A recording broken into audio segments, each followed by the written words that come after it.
नमस्कार दोस्तों, मेरा नाम है श्वेता तैकर। 8 मई 2020 को हुई रेल दुर्घटना औरंगाबाद में, जहां पे मजदूरों की जान चली गई थी, तो मैंने उनके मन को व्यक्त करते हुए कुछ पंक्तियां लिखी है। मैं अपने शब्दों के माध्यम से उन्हें श्रद्धांजलि देना चाहती हूँ। तो कविता इस प्रकार है। चल रही थी जिंदगी, रुक गई जिंदगी, अपनों के साथ जीने की ख्वाहिश, रह गई अधूरी जिंदगी। कई दिनों की मेहनत से चल रही थी जिंदगी, पहुंचना था घर हमें, पहुंच रही थी जिंदगी। कौन जानता था कि यूं ही सिमट के रह जाएंगी जिंदगी, कि सूखी रोटी साथ लिए चल रहे थे घर पहुंचने के इंतज़ार में, बस चल रहे थे कि घनी शाम तूफान लिए आई और ले गई हमारी हमसे ज़िंदगी। कि जिस रेल की पटरी से हम रास्ता देखकर चल रहे थे और दो पल बैठकर किनारे में सांसें ले रहे थे, कि कौन जानता था कि घर पहुंचने की आस अधूरी ही रह जाएंगी, कि सूखी रोटियां सूखकर ज़मीन पर ही पड़ी रह जाएंगी।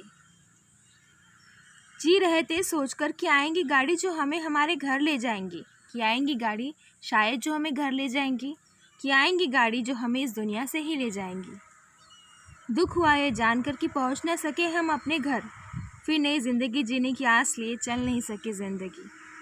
इंतज़ार करता परिवार अपना इंतज़ार ही करते रह गया, हम चल रहे थे पटरी से और वही मुक्काम हो गया। घर पर इंतज़ार करते एक परिवार ही तो था, जो आस लिए जी रहा था कि पहुंच जाएंगे घर हम भी कभी शायद। कौन जानता था कि बस सफ़र का अंत आज ही था, कि सफ़र में चलने की थकान हमेशा के लिए दूर हो जाएंगी।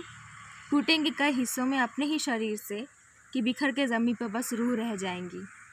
कुछ पैसे लिए संभाल के चल रहे थे हम, कि घर जाकर एक नई ज़िंदगी शुरू कर पाएंगे। कौन जानता था कि सफ़र तो ख़त्म करने के लिए ही चल रहे थे हम, कि कहाँ बसर कर पाएंगे एक नई ज़िंदगी। कि अंत होगा इतना